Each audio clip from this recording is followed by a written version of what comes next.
سورۃ نساء آیت نمبر 148 6 پاری کا آغاز ہو رہا ہے۔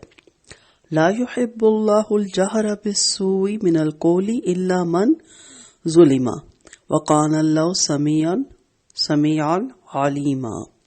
اللہ بری بات کے ساتھ آواز بلند کرنا پسند نہیں کرتا مگر جس پر ظلم کیا گیا، اور اللہ ہمیشہ سے سب کچھ سننے والا، سب کچھ جاننے والا ہے۔ یعنی اگر کسی شخص میں کوئی دینی یا دنیاوی عیب پایا جاتا ہو تو اسے سرے عام ذلیل کرنا جائز نہیں، اور نہ ہی ہر شخص کو بتانا جائز ہے، کیونکہ یہ غیبت ہے اور غیبت قطعی حرام ہے۔ البتہ جب کوئی شخص ظلم پر اتر آئے تو مظلوم کو حق حاصل ہے کہ وہ اس کی زیادتی کے خلاف آواز بلند کرے، خصوصاً جہاں آواز بلند کرنے سے اس پر ظلم رک سکتا ہو یا روکا جا سکتا ہو یا اس کا کوئی مداوع ہو سکتا ہو۔ اس طرح لوگوں کو اس کے ظلم سے بچانے کے لیے ان کا عیب بیان کرنا بھی جائز ہے۔ حدیث کے راویوں پر جرح بھی اسی ضمن میں آتی ہے، کیونکہ ضعیف روایت بیان کرنا امت پر ظلم ہے۔ کوئی شخص باوجود وسعت کے دوسرے کا حق نہ دیتا ہو تو اس کو طعن اور ملامت کرنا بھی جائز ہے۔ آپ صلی اللہ علیہ وسلم نے فرمایا، غنی آدمی کا حق ادا کرنے میں دیر کرنا یا ٹال مٹول کرنا اس کی سزا اور اس کی عزت کو حلال کر دیتا ہے۔ اسی طرح جو زیادتی میں پہل کرے اسے جواب دینا جائز ہے۔ آپ صلی اللہ علیہ وسلم نے فرمایا، آپس میں گالی گلوچ کرنے والے وہ دونوں جو کچھ بھی کہیں سب کا گناہ پہل کرنے والے پر ہے، جب تک مظلوم زیادتی نہ کرے۔ اس آیت کی تحت مفسرین نے لکھا کہ ظالم کے حق میں بددعا کرنا جائز ہے۔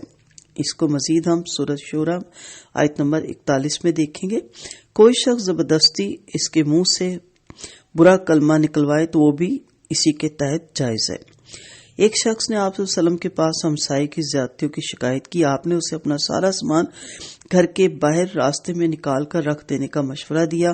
اب جو گزرتا پوچھتا تو ہمسائے کا ظلم بتاتا۔ ہمسائے نے یہ دیکھ کر معذرت کر لی اور آئندہ اذیت نہ پہنچانے کا وعدہ کیا اور سامان اندر رکھنے کی درخواست کی۔ گزشتہ آیات میں منافقین کے ایوب کا بیان تھا، یہاں بات مکمل کرنے کے لیے فرمایا کیونکہ یہ ظالم ہے اس لیے ان کے عیب ظاہر کرنا جائز ہے، تاہم حت الوسع نام لے کر بیان نہ کیا جائے۔ وَقَانَ اللَّهُ سَمِيعًا عَلِيمًا، یعنی اگر مظلوم زیادتی کرے تو اللہ تعالیٰ کو وہ بھی معلوم ہے۔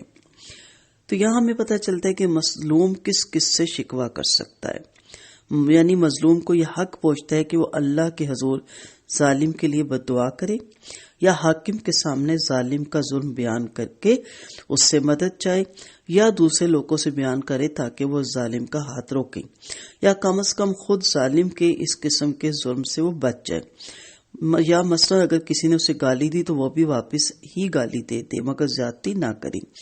اور ظالم کوئی بھی ہو سکتا ہے، خواہ وہ مسلم ہو یا منافق ہو، یہودی ہو یا کافر ہو۔ مظلوم کے علاوہ کسی کو یہ حق نہیں ہے کہ کسی دوسرے کی بری بات لوگوں سے بیان کرتا پھرے، اور اسی کا نام غیبت یا گلہ ہے جو گناہ کبیرہ ہے، جس کا مقصد محض کسی دوسرے شخص کو دوسروں کی نظروں میں ذلیل بنانا ہوتا ہے، اور جس شخص کی غیبت کی جائے اس کو جب معلوم ہو تو اس کے جذبات بھڑک اٹھنا ایک فطری بات ہے۔ مکہ میں مسلمانوں پہ مظالم کی نوعیت اور تھی اور مدینہ میں اور تھی۔ مدینہ میں یہودی و منافقین مسلسل مسلمانوں کو دکھ پہنچاتے رہتے تھے، کبھی مذاق سے، کبھی سازشوں سے، اور کبھی مکر و فریب کی چالوں سے، کبھی کچ بحثوں سے، اور مختلف قسم کے اعتراضات اور بیہودہ قسم کی گفتگو سے۔ اور ایسے حالات میں مسلمانوں کے جذبات کا بھڑک اٹھنا معمولی بات تھی۔ ایسی حالات میں مسلمانوں کو یہ ہدایت دی جا رہی ہے تاکہ کوئی بھی بات پتنگڑ بن کر کسی بڑے فتنے کا باعث نہ بن جائے، لہٰذا وہ اپنے جذبات کو کنٹرول میں رکھیں۔ ہمارے لیے اس میں کیا سبق ہے؟ سبق یہ ہے کہ ہر انسان کے اندر کوئی نہ کوئی کمی ہو سکتی ہے، دینی بھی دنیاوی بھی، کیونکہ انسان ہے، کوئی فرشتہ نہیں ہے، رسول یا اللہ نہیں ہے کہ وہ نعوذ باللہ گناہ نہ کرے، وہ خطا کا پتلا ہے وہ انسان۔ اللہ کو یہ بات سخت ناپسند ہے کہ کسی کی برائی یا کمزوری کو یا عیب کو اچھالا جائے۔ نصیحت کی جا سکتی ہے، جنرل طریقے سے بات کی جا سکتی ہے، اگر اسی کو کہنا مقصود ہے تو اسے اکیلے میں بلا کے ہمدرد بن کے کہا جا سکتا ہے، کیونکہ کسی برائی کو اعلان سے کرنا اور اعلان کر کے بتانا یہ گناہ میں آتا ہے۔ سو شریعت نے تاکید کی کہ کسی کے اندر برائی دیکھو تو اس کا چرچا نہ کرو بلکہ تنہائی میں اس کو سمجھاؤ، سوائے یہ کہ کوئی دینی مسئلے ہو تو۔ پھر اسی طرح کسی کو بددعا دینا بھی جائز نہیں ہے، لیکن جیسا کہ ہم نے پہلے پڑھا کہ وہ مظلوم جس کو اتنا ستایا جائے تو پھر وہ اپنے رب کو بددعا کر اپنے رب کے سامنے اس لیے بددعا کر سکتا ہے۔ حضرت ابن عباس رضی اللہ عنہ اس آیت کی تفسیر میں فرماتے ہیں کہ کسی مسلمان کو دوسرے کو بددعا دینا جائز نہیں، ہاں جس پر ظلم کیا گیا ہو تو اسے اپنے ظالم کو بددعا دینا جائز ہے، اور وہ بھی اگر ضبط کر لے، صبر کر لے تو یہی افضل ہے۔ اسی طرح حضرت عائشہ رضی اللہ عنہا کی کوئی چیز چور لے گیا تو آپ نے بددعا کی، آپ صلی اللہ علیہ وسلم نے سن کر فرمایا کیوں اس کا بوجھ ہلکا کر رہی ہو، یعنی یہیں پہ اس کو اس کی سزا مل جائے گی، اگر صبر کیا جائے تو آخرت میں اس کی سزا اس کو ملے گی۔ تو بہرحال گالیاں دینا یہ تو کبھی بھی جائز نہیں ہے، لیکن یہ بھی ہم نے دیکھا کہ اگر کوئی گالیاں دے رہا ہے تو پلٹ کے اتنا ہی جواب دیا جائے گا، اور شروع کرنے والے کا وبال شروع کرنے والے پہ ساری گالیوں پہ آئے گا، لیکن اس سے زیادہ نہیں دینی چاہیے، بڑھ چڑھ کر نہیں دینی چاہیے۔ کوشش کریں کنٹرول کریں تو وہ زیادہ اچھی بات ہے۔ پھر اسی طرح آپ کے ساتھ کوئی برائی کرے تو کوشش کریں کہ آپ برائی نہ کریں، اچھائی ہی کریں، لیکن کوئی حد سے زیادہ بڑھ جائے، ظلم پہ اتر جائے تو پھر آپ اس سے سب کر سکتے ہیں، لیکن یہ اس چیز کو سامنے رکھ کے بہانہ نہیں بنانا چاہیے۔ دوبارہ کھلے عام اور علل اعلان برائی کرنا بھی سخت ناپسندیدہ ہے، برائی کو دہرانا بھی سخت ناپسندیدہ ہے، اس کی تشہیر کرنا بھی سخت ناپسندیدہ ہے، کیونکہ ایک تو برائی کا ارتکاب ویسے ہی ممنوع ہے چاہے پردے کے اندر ہی کیوں نہ ہو، دوسرا اسے سر عام کیا جائے تو مزید جرم ہے۔ اسی طرح پردہ پوشی بہت پسندیدہ عمل ہے، لیکن پردہ پوشی نہ کی جائے، اس کو عام کر دیا جائے، تو یہ ساری چیزیں اس کے اندر آتی ہیں۔